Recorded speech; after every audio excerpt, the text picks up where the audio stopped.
எனக்கு எதிராகவே ஆயுதம் வாய்க்காதே. நீங்க சொல்லுங்க விசுவாசத்தோடு, எனக்கு எதிராகவே ஆயுதம் வாய்க்காதே.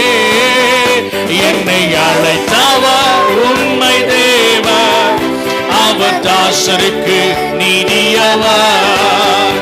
என்னை அழைத்தவர் உண்மை தேவர், அவர் தாசருக்கு நீதியவர். என்னை என்னை துதி செய்வார், என்னில் அடங்காது கிருபைகள் கிருபைகள் கிருபைகள். என்னை தாங்கினதற்காக, என்னை நடத்துவதற்காக,